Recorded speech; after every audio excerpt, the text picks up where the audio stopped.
নমস্কাৰ বন্ধু বান্ধৱীসকল পুনৰবাৰ সকলোকে স্বাগতম জনাইছো আমাৰ জব এডুকেশ্যন ইউটিউব চেনেল জ্ঞানপুৰলৈ সো বন্ধু বান্ধৱীসকল আজি পুনৰ আপোনালোকৰ বাবে এই ভিডিঅ'টিত এটা অতিকে ভাল খবৰ লৈ নিছো যেটো ভাল খবৰ আছে অসম চৰকাৰ তথা ভাৰত চৰকাৰৰ ফালৰ পৰা মুকলি কৰা কিছু চাকৰি খা খবৰৰ ওপৰত এটা ভাল খবৰ আছে যত আপোনালোকৰ বাবে পুনৰ নতুন কিছু পদ মুকলি হৈছে আৰু এই পদখিনি আপোনালোকৰ গ্ৰেড 3 নতুন পদ আমাৰ জুন জুলাই মাহত পুনৰ মুকলি কৰিছে গতিকে কোনটো ডিপাৰ্টমেন্টৰ ফালৰ পৰা আপোনালোকৰ এই গ্ৰেড 3 পদখিনি মুকলি হৈছে আৰু পদখিনিৰ কাৰণে আপোনালোকৰ শিক্ষাগত অৰ্হতা কিমান হ'ব লাগিব বা বয়স আপোনালোক কিমান বছৰ বা কিমান বছৰ বিচাৰিছে কোন সকল আবেদন কৰিব পাৰিব সকলোখিনি আলোচনা কৰিম গতিকে ভিডিঅ'টো হেকলৈকে চাই থাকিব অলপ স্কিপ নকৰিব তাৰপৰা যদি আপোনালোকে চেনেলটো প্ৰথম ভিজিট কৰিছে তেনে চেনেল সাবস্ক্ৰাইব কৰিব বুলি আশা ৰাখিছো গতিকে ভিডিঅ'টো পলম নকৰি বলক আজি ভিডিঅ'টো ইয়াতে আমি আৰম্ভ কৰোঁ সো বন্ধু বান্ধৱীসকল আপোনালোকৰ বাবে পুনৰ 3131 টাকৈ গ্ৰেড 3 পোষ্টৰ ভিতৰত লোৱাৰ ডিভিজন ক্লাৰ্ক অৰ্থাৎ এলডিসি আৰু জুনিয়ৰ সেক্ৰেটাৰিয়েট এসিস্ট্যান্ট পোষ্ট মুকলি কৰিছে তাৰ লগতে data entry operator DEO post আৰু লগতে data entry operator grade A post সৰ্বমুঠ আপোনালোকৰ 3131 টা বৰ্তমান ইয়াতে পোষ্ট মুকলি কৰিছে এই পোষ্টখিনিৰ কাৰণে যদি আপোনালোকে আবেদন কৰে তাৰ পিছত আপোনালোকে দৰমহা লাভ কৰিব লোৱাৰ ডিভিজন ক্লাৰ্ক অৰ্থাৎ এলডিসি আৰু জুনিয়ৰ সেক্ৰেটাৰিয়েট এসিস্ট্যান্টত 19900 টকাৰ পৰা 63200 টকালৈকে আপোনালোকে দৰমহাটো লাভ কৰিব তাৰ পিছত ডাটা এন্ট্ৰি অপাৰেটৰ আপোনালোকে লেভেল 4 ত পাব 25500 টকাৰ পৰা 81100 টকা লেভেল 5 ত পাব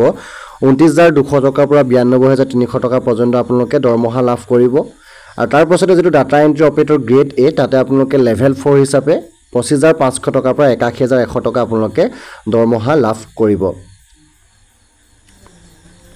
সো এই পোষ্টখিনিৰ কাৰণে যদি আপোনালোকে আবেদন কৰে তেন্তে আপোনালোকৰ বয়সৰ সময়সীমা হ'বলৈ মিনিমাম 18 বছৰ আৰু মেক্সিমাম বয়সটো হ'বলৈ আপোনালোকৰ 27 বছৰ আৰু জন্মগ্ৰহণৰ তাৰিখটো যদি চাব বিচাৰে তেনে আপোনালোকে 2/1/1999 চনৰ পৰা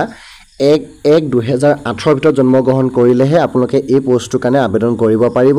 যাৰ কাৰণে বয়স হ'ব লাগিব 18 বছৰৰ পৰা 27 বছৰ আৰু যদি এগ্ৰিগেশ্যন দৰকাৰ হয় তেন্তে এসসি এসটিক 5 বছৰ ওবিসিক 3 বছৰ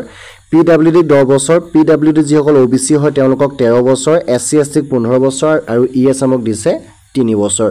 এনেদৰে আপোনালোকে ইয়াৰ কাৰণে যিবিলাক এলিজিবিলিটি ক্ৰাইটেৰিয়া হয় এইবিলাক আপোনালোকৰ থাকিব লাগিব তেতিয়া আপোনালোকে এই পোষ্টখিনিৰ কাৰণে আবেদন কৰিব পাৰিব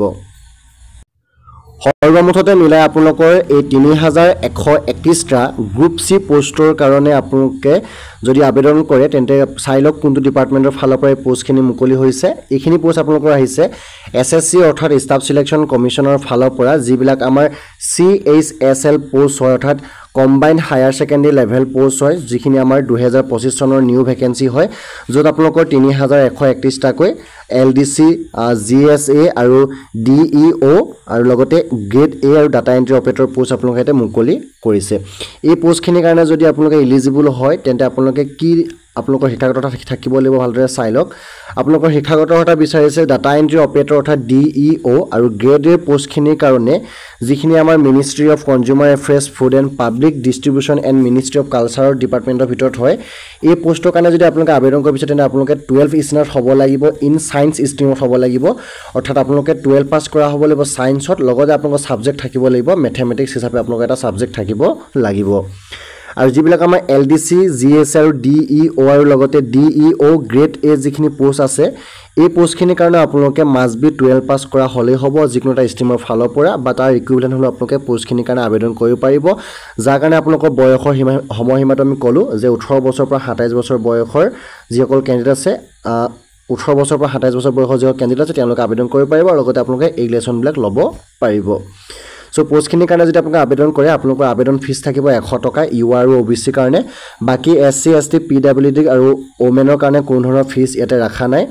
আৰু আবেদন কৰিবৰ কাৰণে আপোনালোকে এসএসসি যেটো .gov.in অফিচিয়েল ৱেবছাইট তাতে আবেদন কৰিব পাৰিব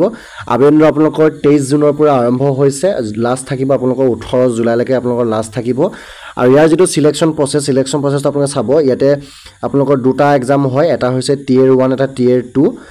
টিয়াৰ 1 ত আপোনালোকৰ এটা কম্পিউটাৰ বেস এক্সাম হ'ব যত আপোনালোকৰ মাল্টিপল চইচ কোৱেশ্চন থাকিব টোটাল মাৰ্কস 200 কোৱেশ্চন থাকিব 100 টা অৰ্থাৎ 100 * 2 মাৰ্কস কে এটা আপোনালোকৰ কোৱেশ্চন থাকিব 20 মাৰ্কস থাকিব আৰু নেগেটিভ মাৰ্ক থাকিব এটা কোৱেশ্চনত 0.5 মাৰ্কস অৰ্থাৎ দুটা কোৱেশ্চন ভুল হলে আপোনালোকৰ 1 নম্বৰকে কাটিব টাইমছ থাকিব আপোনালোকৰ 60 মিনিট এতিয়া দেখা পাইছে আপোনালোকে 60 মিনিট টাইম থাকিব আৰু অসমৰ চেণ্টাৰবিলাক হৈছে ইটানগৰ ডিব্ৰুগড় গুৱাহাটী যোৰহাট শিলচৰ ইম্ফল এনেদৰে আছে সিলেবাস থাকিব ইংলিছ ল্যাঙ্গুৱেজ বেসিক নলেজত থাকিব 25টা কুৱেশ্যন 50 মাৰ্ক জেনাৰেল ইন্টেলিজেন্স থাকিব 25টা কুৱেশ্যন 50 মাৰ্ক কোৱান্টিটিভ এপ্টিটিউড থাকিব 25টা কুৱেশ্যন 50 নম্বৰ আৰু জেনাৰেল এৱাৰনেছ থাকিব 25টা কুৱেশ্যন 50 নম্বৰ টোটেল কুৱেশ্যন 100টা সৰ্বমুঠ নম্বৰ থাকিব 200 সিলেবাসখিনি আমি আপোনালোকক নেক্সট ভিডিও যদি দৰকাৰ হয় সিলেবাসখিনি আমি দেখাই দিম যে কি আপোনালোকৰ পঢ়িব লাগিব এক্সামটো দিবৰ কাৰণে সো যিসকল ইয়াৰ কাৰণে ইন্টাৰেষ্ট হয় তেওঁলোকে 3131টা পোষ্টখিনিৰ কাৰণে আবেদন কৰি ল'ব পাৰিব আৰু ইয়াৰ আবেদনৰ যি সময়সীমা আপোনালোকক কৈছোৱে যে আপোনালোকৰ 23 জুনৰ পৰা এই পোষ্টখিনিৰ কাৰণে আবেদন হৈছে আৰু 18 জুলাইৰ ভিতৰত আপোনালোকৰ আবেদন শেষ কৰিব লাগিব আৰু টিয়াৰ যিটো 1 এক্সাম অনুষ্ঠিত হ'ব হেতু আমাৰ 8 ছেপ্টেম্বৰ পৰা 18 ছেপ্টেম্বৰ ভিতৰত হ'ব আৰু টিয়াৰ 2 টু 2026 চনৰ ফেব্ৰুৱাৰী মাৰ্চ মাহত অনুষ্ঠিত হ'ব গতিকে ইন্টাৰেষ্ট ক্যান্ডিডেটসকলে এই পোষ্টখিনিৰ কাৰণে আবেদন কৰক কাৰণ সময়সীমা যথেষ্ট কম দিছে গতিকে এই দিনৰ ভিতৰতে আপোনালোকে আবেদন কৰি ল'লে আপোনালোকৰ এক্সামবিলাকো অতি সোনকালে অনুষ্ঠিত হ'ব আৰু যদি এনেকুৱা ধৰণৰ ভিডিওবিলাক পাব বিচাৰে তেন্তে আপোনালোকে চেনেল সাবস্ক্ৰাইব কৰি ৰাখিব আৰু এছএছসি ফালৰ পৰা যেহেতু বহুত পোষ্ট মুকলি কৰিছে যাৰ কাৰণে জিডি পোষ্টটো বহুত লোক এবাৰ সিলেকশন হৈছে গতিকে এইবিলাক ভিডিও আমি আপোনালোকক জনাই থাকোঁ গতিকে তাৰ কাৰণে আপোনালোকে চেনেল সাবস্ক্ৰাইব কৰি ৰাখিব বুলি আশা কৰিছোঁ লগতে ভিডিওটো লাইক কৰি আপোনালোকৰ বন্ধু বান্ধৱীলৈ যিমান পাৰে শ্বেয়াৰ কৰি দিব